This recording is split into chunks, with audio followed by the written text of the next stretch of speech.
Everyone, welcome to JRF अड्डा। आज का जो हमारा वीडियो है वो डेडिकेटेड है कि रीडिंग कॉम्प्रिहेंशन को जल्द से जल्द सॉल्व करने की क्या इंपॉर्टेंट ट्रिक्स हो सकती हैं। अब सबसे पहली बात तो मैं आप सभी लोगों को बता दूं कि ऐसा वीडियो मैं पहले भी आप लोगों के लिए बना चुकी हूं जिसमें विद एग्जांपल्स मैंने आप सभी लोगों को आरसी की ट्रिक्स बताई थी। अगर आप लोगों ने ये वीडियो नहीं देखा है तो वीडियो आप लोगों के पास में मैं ऑलरेडी शो कर रही हूँ, साथ ही साथ इसका लिंक भी कॉमेंट सेक्शन में पिन कर दूंगी। जरूर एक बार इसको देखिएगा। इस वीडियो को पूरा देखने के बाद इसे कंप्लीटली देखिएगा विद एग्जांपल। सारी ट्रिक्स जो है वो आपको अप्लाई करके मैंने दिखाई थी। चलिए अब शुरू करते हैं। कुछ बेसिक चीजें हैं जो मुझे आरसी के बारे में आप लोगों से डिस्कस करनी है। सबसे पहली बात तो अगर आप लोगों को आरसी सॉल्व करना है, यानी कि आप सभी लोगों के पास में ये जो 5 सवाल आने वाले हैं, ये 5 सवाल आपको सॉल्व करने हैं या 5 में से 4 सवाल आपको बिल्कुल एक्यूरेटली सही करके आने हैं, तो सबसे पहले नेचर ऑफ आरसी समझना बहुत जरूरी है। Over the period of time अगर आप लोग नोटिस करोगे तो आरसी जो है वो आप सभी लोगों के लिए 2 टाइप से बनते हैं, या तो एक बड़ा आरसी आता है या एक छोटा आरसी आता है। यूजीसी नेट एग्जामिनेशन का नेचर देखते हुए आप लोगों के ये जो दोनों आरसीज हैं, इनमें भी फर्दर क्लासिफिकेशन ऐसा है कि जो आपके लॉन्ग आरसी होते हैं ना, यानी कि जो बड़े होते हैं जिसमें 2 पैराग्राफ या 3 पैराग्राफ या उससे ज्यादा पैराग्राफ्स होते हैं, बड़ा होता है, लेंदी होता है दिखने में, ये जो आरसीज होते हैं ये या तो आप लोगों के लिए आते हैं नॉन स्टोरी बेस्ड, यानी कोई ना कोई करंट अफेयर के टॉपिक से रिलेटेड आएगा। डिजास्टर मैनेजमेंट आ सकता है, renewable energy, non renewable energy, आपके पास कन्वेंशन से रिलेटेड, आईसीटी से रिलेटेड, कोई आर्टिफिशियल इंटेलिजेंस से रिलेटेड, यानी आपके पास एक ऐसे टॉपिक से रिलेटेड आएगा जो टॉपिक आप सभी लोगों का करंट से रिलेट करता है और आप लोगों की पेपर 1 की 10 यूनिट में से किसी एक यूनिट से रिलेट करेगा। ये हो गया आप लोगों का नॉन स्टोरी बेस्ड, इसमें कोई स्टोरी नहीं है। दूसरा एक आरसी आता है जो आप लोगों के लिए स्टोरी बेस्ड हो सकता है, जिसके अंदर सिचुएशनल बेस्ड क्वेश्चंस आप लोगों के बन सकते हैं। वैसे तो यूजीसी नेट के अंदर बहुत ही कम चांसेस हैं कि आप लोगों से स्टोरी बेस्ड सवाल पूछा जाएगा या स्टोरी बेस्ड आरसी आएगा, बट स्टिल अगर आ जाए तो हमारे पास में क्या करना चाहिए। एंड देन आते हैं आपके शॉर्ट आरसी जिसके अंदर एक पैराग्राफ होता है, सिंपल सा पैराग्राफ है और आप लोगों के पास में जो है आपको डायरेक्टली उसके आंसर्स ढूंढने हैं। अब देखो सबसे पहले बात करती हूँ शॉर्ट आरसी पे। अगर छोटा आरसी है, एक ही पैराग्राफ है, तो जल्दी से उसे रीड कर लीजिए और उससे रिलेटेड आंसर निकालने की कोशिश करिए। आपको भी पता है अगर छोटा आरसी है तो हमें पढ़ने में इतना समय लगेगा नहीं, और इस बार पेपर ऑफलाइन भी होने वाला है, तो मेरे हिसाब से आपके लिए बहुत बढ़िया चांस है। क्योंकि देखो ऑनलाइन में क्या होता है, स्क्रॉलिंग का प्रॉब्लम होता था, यहाँ नहीं होगा, तो पूरा पैसेज रीड करो, क्वेश्चन करो, खत्म कहानी। सवाल बनता है कब? सवाल बनता है मैम जब आप लोगों के लिए आरसी आता है लॉन्ग यानी कि बड़ा आरसी अगर स्टोरी बेस्ड आ रहा है, तो जब तक स्टोरी नहीं पढ़ोगे काम नहीं चलेगा। स्पेशली स्टोरी को जब पढ़ रहे हो तो बाकी सारी चीजों को हम लोग स्किप भी कर सकते हैं, यानी इंपॉर्टेंट चीज पढ़ो, बाकी चीजों को नजरअंदाज करो और लास्ट का जो पैराग्राफ है उसे बहुत अच्छे से पढ़ो, क्योंकि मॉरल ऑफ द स्टोरी या टाइटल जो आपको स्टोरी का देना होता है वो आपके लास्ट पैराग्राफ में ही आपको मिलता है। तो आप लोगों को स्टोरी बेस्ड के अंदर भी यही ट्रिक अपनानी है। बट मेरे लिए सबसे इंपॉर्टेंट या सबसे ज्यादा पूछे जाने वाले आरसीज में से एक आता है जो कि नॉन स्टोरी बेस्ड होता है, करंट अफेयर के किसी टॉपिक से रिलेट करता है।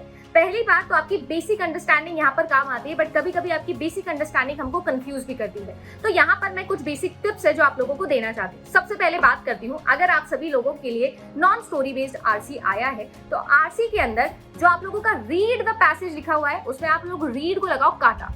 हमें पैसेज रीड नहीं करना है। मैंने पहले वाले वीडियो में भी आपको यही चीज समझाई है कि पैसेज रीड नहीं करना है। हमें क्या करना है, डायरेक्टली क्वेश्चंस पे जाना है। हमारे पास में 5 सवाल होंगे। ये जो 5 सवाल है ये डिफरेंट कैटेगरीज के बन के आते हैं। या तो आपके पास में डायरेक्टली इंटरोगेटिव क्वेश्चन होगा, डायरेक्ट आंसर निकलने वाला। आपके पास में वोकैब बेस्ड क्वेश्चन आएगा, यानी कि आप लोगों से सिनोनिम, एंटोनिम, इसका जगह मैं कौन सा शब्द यूज कर सकती हूँ, इस टाइप का कोई सवाल आएगा। या फिर आप लोगों के पास में आएगा स्टेटमेंट असर्शन, जो कि बहुत बढ़िया है। पिछले सालों में आप लोगों के काफी देखने लगे हैं कौन सा स्टेटमेंट फॉलो करता है, कौन सा नहीं फॉलो करता है। और इसके बाद में आप लोगों के लिए जो है वो मैच द कॉलम टाइप का भी क्वेश्चन अब बन सकता है कि आपको इससे ये रिलेट करना है, इससे ये रिलेट करना है। कुल मिला के सिचुएशनल बेस में मैचिंग आप लोगों की लग सकती है। मेजर जो क्वेश्चंस मैंने देखे हैं, मैंने आप लोगों को वो डिफाइन किए हैं। अब देखो इन पूरे के पूरे सिनेरियो के अंदर सबसे इंपॉर्टेंट बात अगर मैं करूं तो हमने पैराग्राफ नहीं रीड करना है, डायरेक्टली क्वेश्चन रीड करना है। आपके पास में पेन पेपर होगा, आपके पास में रफ शीट भी होगी, आपके पेज पलटिएगा, सबसे एंड में जाइएगा और आरसी के अंदर जब भी आप क्वेश्चंस पढ़ो तो 5 क्वेश्चंस के अंदर कुछ ना कुछ कीवर्ड होगा जो आप लोगों को दिया होगा, यानी कि क्या पूछा जा रहा है, मुझे क्या पूछा जा रहा है, ये आप लोगों को लिखना है। बहुत इंपॉर्टेंट है, क्या पूछा जा रहा है, कीवर्ड ढूंढो, क्या बोला है क्वेश्चन ने। ध्यान से रीड द पैसेज की जगह read the question very carefully. Then आता है, जैसे ही आप सभी लोगों ने क्वेश्चंस के सारे कीवर्ड्स एक जगह लिख लिए हैं, अब हम लोग जाएंगे पैसेज पे। मान लीजिए पैसेज के अंदर है 3 पैराग्राफ। तो हम ये ट्राई करेंगे कि हमारा जो पैराग्राफ हम लोग रीड कर रहे हैं, इस 3 पैराग्राफ को रीड करने में हम लोग लगाएंगे स्किमिंग, या जैसे मैं अभी बोल रही थी कि हमें जो है वो कोशिश ये करनी है कि जो आपकी इंपॉर्टेंट फैक्ट वाली चीजें हैं, जैसे फॉर एग्जांपल आपको लगता है कि इंपॉर्टेंट है कि ना ये फैक्ट हो गया, ये डेटा गिवन है, ये सब चीजें, या आप लोगों के जो बेसिकली कनेक्टर्स होते हैं ना, बिकॉज लगा हुआ है, एज लगा हुआ है, टू लगा हुआ है, इज लगा हुआ है, ए लगा हुआ है, आर लगा हुआ है, ये सारी चीजें हम लोग जो है वो क्या कर सकते हैं, नेग्लेक्ट कर सकते हैं। डायरेक्टली किस पे जंप करना है, हमें डायरेक्टली रीड करते समय ऐसी ऐसी चीजें पढ़नी है या उन चीजों पर ज्यादा ध्यान देना है जिनके ऊपर हमारे वो जो कीवर्ड्स हमने लिखे हैं वो हमको रिलेट करते हुए दिख रहे हैं।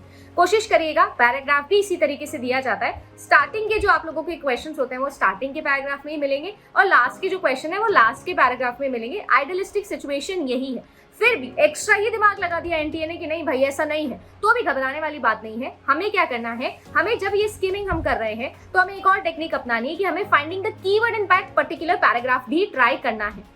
जब आपने कीवर्ड्स एक बार ही लिख लिए हैं, एक बार थॉरोली आपने क्वेश्चन को रीड कर लिया, तो आपको ये पता है कि आप क्या ढूंढ रहे हो, आंसर ओरिएंटेड, गोल ओरिएंटेड काम आप कर रहे हो, तो आपको पूरा पैसेज नहीं पढ़ना है। आपको क्या करना है, उस पैसेज के अंदर वो कीवर्ड पढ़ना है और जहां वो कीवर्ड मिले, अब तो क्योंकि पेन है, पेपर है, तो बस उसको सर्किल कर लो। और आप लोगों को करना ये है कि जहां से वो सेंटेंस स्टार्ट हो रहा है, जहां पर वो सेंटेंस एंड हो रहा है, पूरी लाइन को एक फ्लो में अच्छे से समझते हुए पढ़ना है और देख लेना है कि क्या आप लोगों के पास में आंसर है।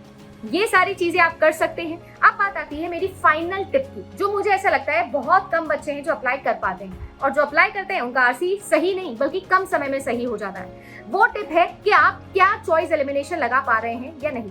बहुत कम बच्चे होते हैं जो चॉइस एलिमिनेशन को अच्छे से लगा पाते हैं। आपके पास में ये जो 4 क्वेश्चन है या 4 ऑप्शंस हैं, इन चारों ऑप्शंस में से हम हमेशा ट्राई करते हैं सही आंसर ढूंढना। मैं आप लोगों को नॉर्मल क्वेश्चन में, चाहे पेपर 2 कंप्यूटर साइंस हो, चाहे पेपर 1 हो, मैं हर बार आपको ये बोलती हूँ कि सही नहीं, लॉ ऑफ कॉन्ट्रडिक्शन यूज करो।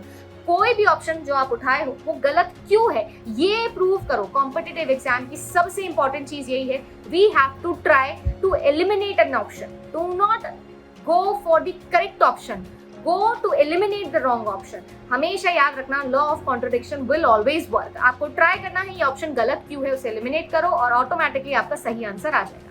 ये सारे टिप्स अगर आप लोगों के काम आए तो वीडियो लाइक कर दीजिएगा, कमेंट करके बताइएगा। जिसने पुराना वाला आरसी वाला वीडियो देखा होगा, आई होप उसके लिए काफी ज्यादा हेल्पफुल वो रहा होगा। ये वीडियो भी मैं बस उसी तरीके से आपको रिवाइज करवाने के लिए बना रही हूँ। वीडियो दोबारा से जाके देख लीजिएगा, मैंने इसके अंदर एग्जाम्पल्स के साथ पूरी आरसी सॉल्व किए हैं। फिलहाल के लिए बस इतना ही। गुड लक आप सब लोगों के एग्जाम के लिए। और ऐसे ही अगर आप लोग मेरे साथ में तैयारी करना चाहते हो दिसंबर एग्जामिनेशन की, जो यूजीसी नेट एग्जामिनेशन 2024 दिसंबर वाला होने वाला है, तो 1 जुलाई से नया बैच स्टार्ट होने वाला है। एनरोल नाउ, JRF अड्डा एप्लीकेशन डाउनलोड कर लीजिएगा।